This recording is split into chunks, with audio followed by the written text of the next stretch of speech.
Hello friends, welcome back to V Star Education YouTube channel. And दोस्तों, आज के इस लेक्चर में हम बात करेंगे कन्फोकल माइक्रोस्कोप के बारे में। आपको पता होगा, जो आपका कन्फोकल माइक्रोस्कोप होता है, ये एक टाइप होता है फ्लोरेसेंस माइक्रोस्कोपी का ही।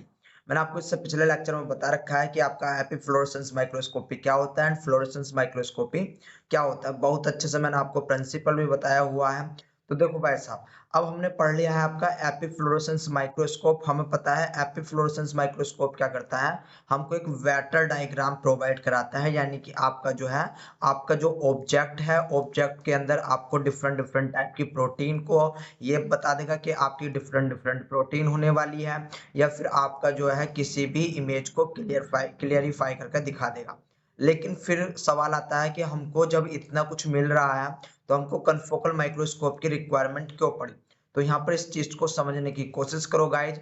मान लो अब आपका एक सेल है। इस सेल में क्या हो रहा है, जैसे ही हम सेल के ऊपर आपका फ्लोरोसेंस डालेंगे, जैसे ही हमने सेल्स के ऊपर आपका लाइट डाली, यहाँ पर क्या होगा कि आपका जो भी, मान लो कोई भी यहाँ पर ऑर्गेनल है, लाइक माइटोकॉन्ड्रिया है। ये माइटोकॉन्ड्रिया पे आपका जो है पहले से ही हम इसको डाई करके रखेंगे फ्लोरोसेंस से, यानी कि आपका जो फ्लोरोक्रोम डाई होती है उससे हम पहले से आपका डाई करके रखेंगे। तो अब नॉर्मल एपीफ्लोरोसेंस में क्या हो रहा है कि आपको केवल और केवल ऊपर का ही व्यू चमकने वाला है, यानी कि केवल और केवल इस माइटोकॉन्ड्रिया का ही व्यू चमकेगा। जबकि इसके नीचे अगर आपका मान लो कोई दूसरा ऑर्गेनल हुआ, लाइक लाइसोसोम्स हुआ, या फिर इससे नीचे आपकी कोई सी प्रोटीन हुई, तो वे आपकी प्रोटीन या फिर लाइसोसोम्स नहीं नहीं चमक पाएगी आपको। क्योंकि एपीफ्लोरोसेंस क्या है, आपको टॉप व्यू दे रहा है, आपको केवल और केवल ऊपर का व्यू ही आपको प्रोवाइड करवा रहा है। लेकिन गाइज, ये कन्फोकल माइक्रोस्कोप में क्या होता है कि हम इस कन्फोकल माइक्रोस्कोप में, मान लो आपकी ये कोई सेल है। अब इस सेल के अंदर एक प्लेन अगर मैंने ये बना दी, इस पे मान लो आपका साइटोस्केलेटन है। दूसरा प्लेन मैंने इसी जगह पर सेम उसी के नीचे, उस सेल के नीचे इस पे मान लो कोई सी आपकी प्रोटीन है, जहां पर मैं आपकी एंटीबॉडी वगैरह लगा दी मैंने। या फिर इसी के अंदर आपका माइटोकॉन्ड्रिया है, उससे नीचे माइटोकॉन्ड्रिया है, जस्ट सेम प्लेन में। फिर इससे नीचे मैंने लाइसोसोम्स लगा दिया। तो अब यहाँ पर क्या होगा, कन्फोकल माइक्रोस्कोप में आप जो है एक ही प्लेन में, यानी कि एक ही प्लेन में पता लगा सकते हो कि आपका यहाँ पर इस प्लेन में क्या चीज है, आपका इस प्लेन में क्या चीज है, एंड आपका यहाँ पर क्या चीज है, एंड आपका यहाँ पर क्या चीज रखी हुई है। तो कन्फोकल माइक्रोस्कोप में आप क्या काम करते हो कि एक ही जगह पे, एक ही स्पेशल पे, यानी कि एक ही लोकेशन पे आप ये पता लगा लगा सकते हो कि भाई साहब उसके नीचे क्या है, यानी कि कौन सा ऑर्गेनल आपका है। तो ये सब कुछ आपका होता है कन्फोकल माइक्रोस्कोप की सहायता से। आज ये कन्फोकल माइक्रोस्कोप ही पढ़ने वाले हैं। ओवरऑल जो आपका प्रिंसिपल है वो आपका फ्लोरोसेंस माइक्रोस्कोपी की तरह ही है, लेकिन यहाँ पर आपको एक एक्स्ट्रा चीज मिलती है जिसको बोलते हैं पिन होल अपर्चर। ठीक है ना, ये पिन होल अपर्चर की वजह से ही आपका जो है ये पूरा का पूरा आप काम करते हो, यानी कि ये डिफरेंट डिफरेंट लोकेशन आप एक ही प्लेन में देख पा रहे हो। ठीक है ना। तो चलिए आइए स्टार्ट करते हैं अपने कन्फोकल माइक्रोस्कोप से कि आपका कन्फोकल माइक्रोस्कोप क्या होता है एंड किस प्रकार से ये आपका काम करता है। तो देखो, वैसा मैं आपको कुछ इमेजेस दिखा दूं। ये आपकी कन्फोकल माइक्रोस्कोप की इमेजेस है। यहाँ पर आप क्या कर सकते हो कि आप एक के बाद दूसरी जो जो भी आपको इम्पोर्टेंट स्पेशल है उसको देख सकते हो, यानी कि डिफरेंट डिफरेंट लोकेशन आप देख सकते हो। अब यहाँ पर सबसे पहले मैं आपको प्रिंसिपल बताऊंगा, फिर आपको मैं समझाऊंगा। तो सबसे पहले इसका प्रिंसिपल आप समझने की कोशिश करो। देखो भाई साहब, फ्लोरोसेंस माइक्रोस्कोपी में आपको पढ़ा चुका हूँ। फ्लोरोसेंस माइक्रोस्कोपी में क्या था, मैं आपको एक बार डायग्राम दिखा देता हूँ फ्लोरोसेंस माइक्रोस्कोपी का, जिससे कि आप आसानी से समझ पाओ। यहाँ पर क्या था कि आपकी एक लाइट निकल रही थी, लाइट को यहाँ पर एक्साइटेटर फिल्टर होता है। अब ये एक्साइटेटर फिल्टर क्या होता है, मैंने आपको बताया था कि स्टार्टिंग में, अगर स्टार्टिंग में कोई एनर्जी, याद रख लेना, ये अपकमिंग एनर्जी है जो कि स्टार्टिंग में किसी भी, याद रख लेना, किसी भी आपके इलेक्ट्रॉन से टकराती है, उसको बोलते हैं एक्साइटेशन एनर्जी। उसके बाद जो एनर्जी आपकी रिलीज होती है उस इलेक्ट्रॉन से, उसको बोलते हैं आपकी एमिटेड एनर्जी। ठीक है ना। तो यहाँ पर आपका एक्साइटेशन फिल्टर लगा हुआ रहता है, इसको हम मोनोक्रोमेटर फिल्टर भी बोल देते हैं। ये केवल और केवल एक ही टाइप की वेवलेंथ को आगे जाने देता है, स्पेसिफिकली शॉर्टर वेवलेंथ को ही ये आगे जाने देता है। यहाँ पर आपका डाइक्रोनिक मिरर लगा हुआ रहता है। इसके अंदर दो प्रॉपर्टी होती है जिसके कारण इसको हम डाइक्रोनिक मिरर बोल देते हैं। दो प्रॉपर्टी क्या होती होती है यहाँ पर देखने की कोशिश करो कि भाई साहब एक चीज को तो ये आपका रिफ्लेक्ट कर रहा है, यानी कि जो शॉर्टर वेवलेंथ आ रही है उस चीज को तो ये आपका रिफ्रैक्ट कर रहा है, लेकिन जो लाइट आ रही है इसको ये ट्रांसमिट कर रहा है, यानी कि ये डाइक्रोनिक जो मिरर है वो आपका ट्रांसमिट भी कर रहा है एंड रिफ्लेक्ट भी कर रहा है। दो प्रॉपर्टीज के पास होने के कारण इसको बोलते हैं डाइक्रोनिक मिरर, ठीक है ना, डाइक्रोनिक मिरर। तो अब हम पढ़ने वाले हैं confocal microscope. Confocal microscope same होता है, लेकिन वहां पर आपका पिन होल लगे हुए रहते हैं, जिसकी वजह से क्या होता है गाइज, हम किसी भी प्लेन में यानी कि एक सेल के डिफरेंट डिफरेंट प्लेन को हम चेक कर सकते हैं, ठीक है ना। तो चलिए आइए स्टार्ट करते हैं। मैं यहाँ पर आपको थोड़ा पहले प्रिंसिपल बता देता हूँ। तो देखो भाई साहब, एक लाइट सोर्स होता है, ये लाइट सोर्स जो होता है लेजर होता है, ये लाइट सोर्स लेजर होता है। लेजर लाइट आपकी नॉर्मल लाइट से किस प्रकार से डिफ्रेंशिएट होती है वो भी आप देख सकते हो। मैंने आपके लिए एक यहाँ पर आपको डिफरेंस के लिए रखा हुआ है।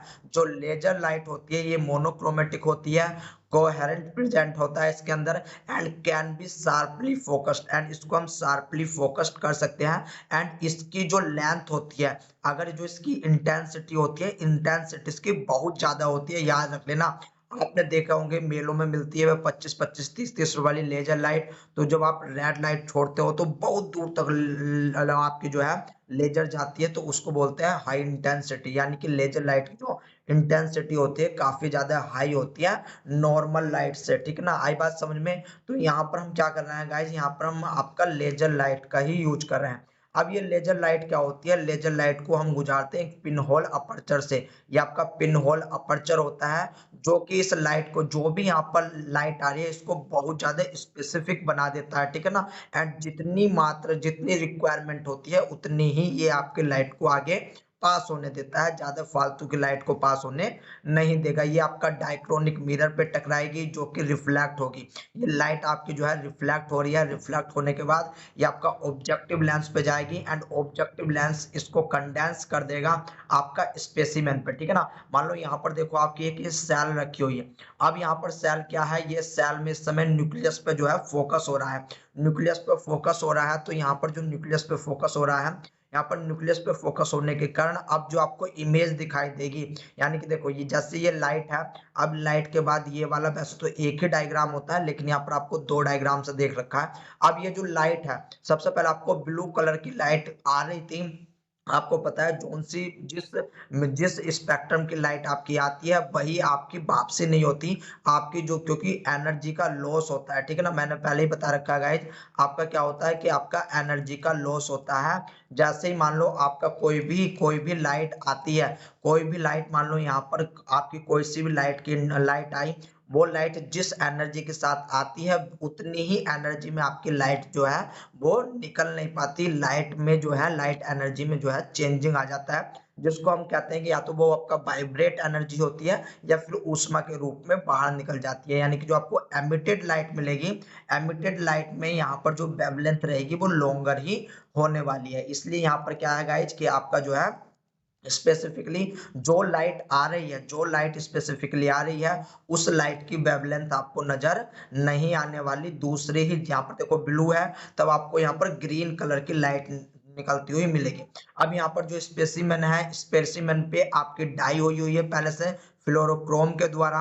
अब फ्लोरोक्रोम क्या काम करेगा, अपने जो है जो भी उसके ऊपर लाइट जा रही है उसको जो है आपका जो है फ्लोरेसेंस कर देगा, यानी कि लाइट का फ्लोरेसेंस हो जाएगा। ये लाइट का जो फ्लोरेसेंस हो रहा है ऑब्जेक्टिव लेंस से होता हुआ डाइक्रोनिक मिरर से ये पास हो जाएगा, यानी कि ट्रांसमिट हो जाएगा।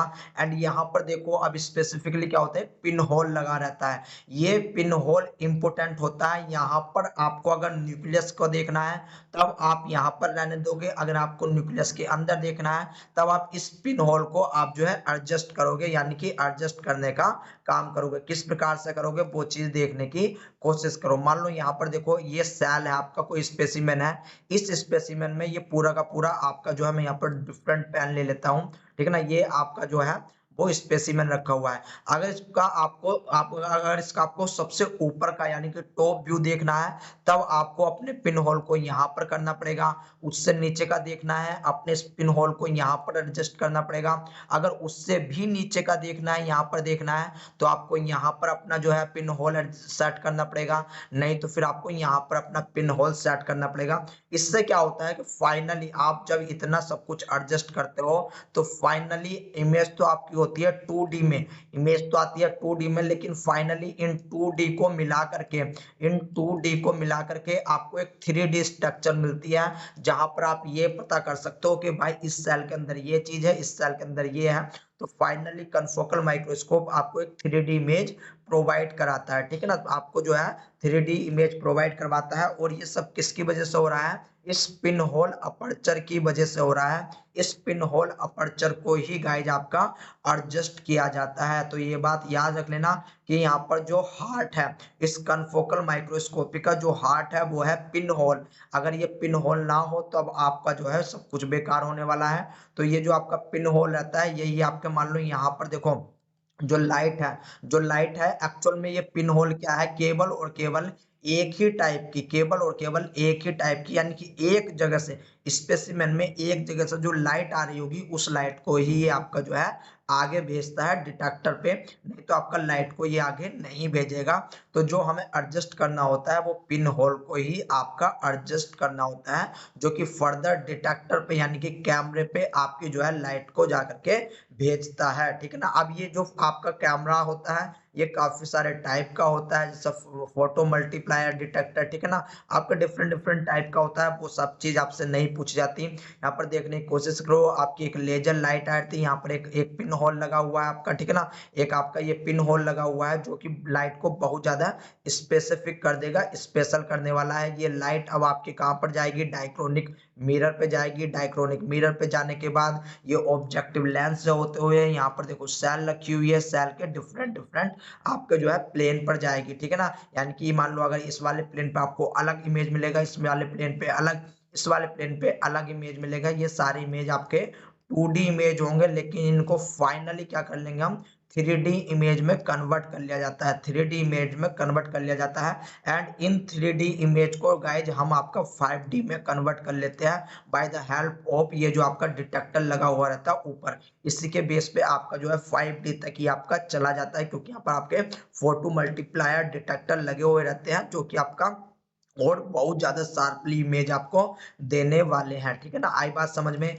आई होप आपकी बात समझ में आई होगी। अब यहाँ पर कन्फोकल माइक्रोस्कोपी को देखने की कोशिश करो कि confocal microscope is a microscope that use a special pin hole. यहाँ पर आपका स्पेशल पिन होल पाया जाता है to block out of focus light, यानी कि जो आपकी अनएक्स्ट्रा लाइट है, जो कि आपकी एक्स्ट्रा लाइट है, उनको वो ब्लॉक कर देगा और केवल उसी लाइट को आगे भेजेगा जो कि आपकी फोकस है, यानी कि फोकस लाइट को ही आपका आगे भेजेगा। And use only light from the plane of focus, यानी कि जो आपकी प्लेन्स आ रही है, जो आपकी स्पेसिमेंस आ रही है, वही लाइट को ये आपका आगे भेजेगा एंड डेवलप करता है फाइनली ये 3D इमेज, एक 3D इमेज को ये फाइनली डेवलप करेगा विथ हायर रिजोल्यूशन। यहाँ पर देखो एक बात और, जो आपने एपीफ्लोरोसेंस पढ़ा ना, अगर एपीफ्लोरोसेंस एंड कन्फोकल माइक्रोस्कोप के आप अगर रिजोल्यूशन की बात करोगे, तो आपको कन्फोकल माइक्रोस्कोप का रिजोल्यूशन ज्यादा मिलने वाला है। रिजोल्यूशन के लिए मैंने आपको एक फॉर्मूला भी बताया था, डी, जो कि आपका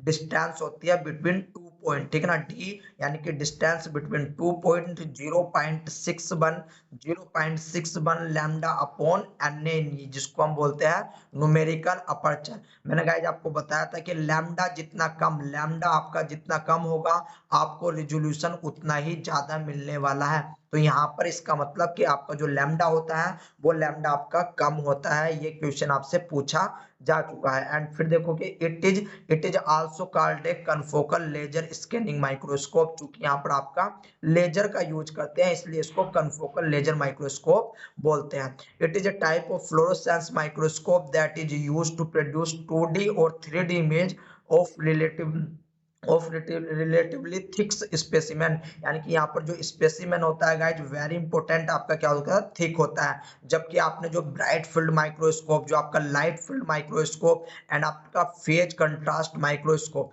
यहाँ पर जो स्पेसिमेन होता है गाइज वो बहुत ज्यादा थिन होता है, ठीक है ना, वो आपका थिन होता है, लेकिन यहाँ पर स्पेसिमेन आपका कैसा होता है, थिक स्पेसिमेन होता है। इन दिस टाइप एक्साइटेशन, जो आपका एक्साइटेशन एनर्जी है जो कि हम स्टार्टिंग से दे रहे हैं, यानी कि excitation light is focus on the specific spot of sample lying on the focal plane, जो कि आपका अलग अलग फोकल लेंथ पे जाती है, and focus spot is optically manipulated to scan the entire sample and generate 3D image, जो कि पूरे के पूरे प्लेन को चेक करेगी। चेक करने के बाद आपका बाद में मिला करके एक फोटो, यानी कि ये आपका मॉनिटर के थ्रू, याद रख लेना, हम हमारे थ्रू नहीं, हम इनको इसको अपनी आंखों से नहीं बना सकते, इसको हम बाद में आपके सॉफ्टवेयर के थ्रू डेवलप करते हैं, ठीक है ना। And 3D image A high resolution image with the better contrast is obtain, यहाँ पर आपको कंट्रास्ट बहुत ज्यादा मिलने वाला है, ठीक है ना। यहाँ पर देखो, this types of microscope use laser light for illumination, यहाँ पर जो है आपका जो इल्यूमिनेशन सोर्स होता है वो क्या होता है, लेजर लाइट, ठीक है ना। यहाँ पर laser light, the use of confocal aperture and oscillating mirror made it possible to focus the laser light on a particular spot. यहाँ पर क्या होता है, जो आपका डाइक्रोनिक मिरर की बात की गई है, ये डाइक्रोनिक मिरर ही आपका जो है लेजर लाइट को स्पेसिमेन पे डालता है। The neglect the background noise from the unfocus spot and prevent fast photo bleaching and light scattering, यानी कि जो आपकी याद रख लेना, जो आपका बैकग्राउंड नॉइस है, जो आपकी एक्स्ट्रा बैकग्राउंड है, उसको ये जो है रिमूव कर देता है, उस पर फोकस ही नहीं कर पाता। केवल और केवल जो आपका माइक्रो ऑर्गेनिज्म है या फिर कोई सेल्स रखी हुई है उस पे ही ये आपका जो है अच्छे से फोटो ब्लीच करेगा, यानी कि लाइट की स्कैटरिंग होगी, एंड वो लाइट ही आपका फ्लोरोसेंस बन करके वही आपका पिन होल से गुजरेगा, एंड वो आपका डिटेक्टर पे जाने वाला है। It is based on optical sectioning, यहाँ पर आपको सेक्शनिंग में यानी कि प्लेन, डिफरेंट डिफरेंट प्लेन मिलेंगे, techniques where multiply 2D image and combine to form 3D image, जिनको बाद में क्या कर लिया जाता है, 3D इमेज में आपका कन्वर्ट कर लिया जाता है। Laser light is used for illumination, laser is passed over the fluorophore stain sample, the emitted fluorescence light is passed through a pinhole located in the optical path. It selectively allow emitted light from the focus point to pass, blocking all other background lights. The light is converted to an electrical signal by photo multiplier tube. Computer software analyze the electrical signal and produce 3D image। मतलब यहाँ पर पूरा मतलब समझने की कोशिश करो guys, जो मैंने आपको यहाँ पर समझाया है कि होने वाला क्या है। अब इस चीज को दोबारा से समझो। लेजर लाइट आपकी जो है लेजर डालेगी, यहाँ पर आपका एक पिन होल लगा रहता है जो कि आपकी स्पेसिफिक टाइप की लाइट को जितनी रिक्वायरमेंट होती है उतनी ही आपके लाइट को आगे जाने देगा। एंड यहाँ पर एक डाइक्रोनिक मिरर लगा हुआ रहता है जो कि इस लाइट को आपका ऑब्जेक्टिव लेंस के थ्रू स्पेसिमेन के डिफरेंट डिफरेंट प्लेन पर जो है पहुंचाता है, ठीक है ना। ये डिफरेंट डिफरेंट प्लेन पे आपका पहुंचेंगे। इसके बाद यहाँ से जो आपकी एनर्जी है, एनर्जी आपकी थोड़ी रिलीज हो जाएगी, तो इसके कारण आपको जो वेवलेंथ है, जो आपकी वेवलेंथ है उसमें भी आपको डिफरेंस नजर आने वाला है। तो यहाँ पर अब आपको लॉन्गर वेवलेंथ आपको मिलेगी जो कि फर्दर डाइक्रोनिक मिरर से पास होती हुई अब ये पिन होल, जहां पर आपका पिन होल एडजस्ट होएगा उसी प्लेन का फोटो आपका जो है फोटो मल्टीप्लायर डिटेक्टर के थ्रू आपका जो है कैप्चर कर लिया जाएगा, पकड़ लिया जाएगा, एंड फाइनली आपको एक सॉफ्टवेयर की सहायता से आपको एक 3D इमेज मिल जाएगी। डिफरेंट डिफरेंट आपके प्लेन होते हैं जहां पर आपका जो है वो कैच कर लिया जाता है। अब देखो इसकी एप्लीकेशन देखो जहां से आपसे क्वेश्चन पूछा जाता है। तो जो आपका कन्फोकल माइक्रोस्कोप होता है used for detecting I corneal disease, यानी कि जो आपकी आई की कॉर्निया होती है उसके अंदर जो डिजीज होती है उसको देखा जाता है कि आपकी जो कॉर्निया है वो कहीं ड्राई तो नहीं हो गई, अगर आई की कॉर्निया के अंदर कोई बैक्टीरिया इन्फेक्शन लग गया है वो तो नहीं लगा हुआ है, तो इस चीज का भी आपका जो है देखा जाता है। फंगल सेल इन कॉर्नियल स्कैर्पिंग्स, ठीक है ना, आपकी जो है डिफरेंट डिफरेंट फंगल की जो है स्ट्रक्चर वगैरह होती है, वो सब सब कुछ देखा जाता है इसमें। ये यूज किया जाता है क्वालिटी कंट्रोल और फार्मा प्रोडक्ट, यानी कि आपके काफी सारे केमिकल प्रोडक्ट बनते हैं जहां पर ये आपका एक प्रकार से कंट्रोल यानी कि क्वालिटी कंट्रोल मैनर में काम करता है। Used in optical 3D scanning and imaging, यहाँ पर आपको 3D स्ट्रक्चर मिलती है। फिश डिटेक्शन में ये यूज होता है। फ्लोरोसेंट इन सिटू हाइब्रिडाइजेशन में ये आपका गाइज यूज होता है, ठीक है ना, क्योंकि हम क्या काम करते हैं, फिश में आपके डिफरेंट डिफरेंट टाइप के फ्लोरोसेंस प्रोवाइड करते हैं जो कि कैप्चर करते हैं डीएनए हाइब्रिडाइजेशन को, ठीक है ना। ये आपका कोलोकलाइजेशन ऑफ प्रोटीन में हेल्प करता है। कोलोकलाइजेशन प्रोटीन क्या होती है, मान लो ये आपकी एक सेल है, इस सेल में क्या होगा, एक प्रोटीन जो कि आपकी साइटोस्केलेटन की है, माइक्रोट्यूब्यूल्स वगैरह हो सकते हैं, वो मान लो यहाँ पर है, एंड दूसरी इसी के नीचे सेम प्लेन में आपकी क्या होगी, कोई दूसरी प्रोटीन पड़ी हुई है। तो इन दोनों को यानी कि इस प्रोटीन को भी एंड इस प्रोटीन को भी ये आपका जो है आइडेंटिफाई कर सकते हैं, यानी कि सेम स्पेशल में, ठीक है ना, यानी कि सेम प्लेस पे आपका जो है ये आपका कोलोकलाइजेशन ऑफ प्रोटीन को आइडेंटिफाई कर सकते हैं। Provide different different section in the same special cell, ठीक है ना। इसके बाद कंफोकल माइक्रोस्कोप की लिमिटेशन क्या होती है भाई साहब, लिमिटेशन यही है कि इसकी रिजोल्विंग पावर, जो इसकी रिजोल्विंग पावर होती है वो इलेक्ट्रॉन माइक्रोस्कोप से कम होती है, इलेक्ट्रॉन माइक्रोस्कोप से कम होती है। इलेक्ट्रॉन माइक्रोस्कोप की जो रिजोल्यूशन पावर होती है बहुत ज्यादा होती है। किस प्रकार से ज्यादा होती है, तो बात करेंगे हम अपने नेक्स्ट लेक्चर में, क्योंकि अब हम स्टार्ट करने वाले हैं आपके इलेक्ट्रॉन माइक्रोस्कोप। यहाँ पर देख लेना जो आपका मल्टीफोटोन माइक्रोस्कोप है, इनके यहाँ पर कुछ आपके आपके जो है यूजेस लिखे हुए हैं, इनको पढ़ लेना। इसके बाद आपको टोटल इंटरनल रिफ्लेक्शन फ्लोरोसेंस यहाँ पर दे रखा है, इसके यूजेस दे रखे हैं, इसका प्रिंसिपल दे रखा है, आप पढ़ लेना। अब क्योंकि अब जो है हम डायरेक्ट आपका कूच करेंगे आपका इलेक्ट्रॉन माइक्रोस्कोप पे। इलेक्ट्रॉन माइक्रोस्कोप आपके 3-4 प्रकार के होते हैं, 3-4 प्रकार पढ़ेंगे एंड आपका सब कुछ देखने वाले हैं। तो गाइज मैं मिलता हूँ आपसे कल, तब तक के लिए टाटा एंड बाय बाय।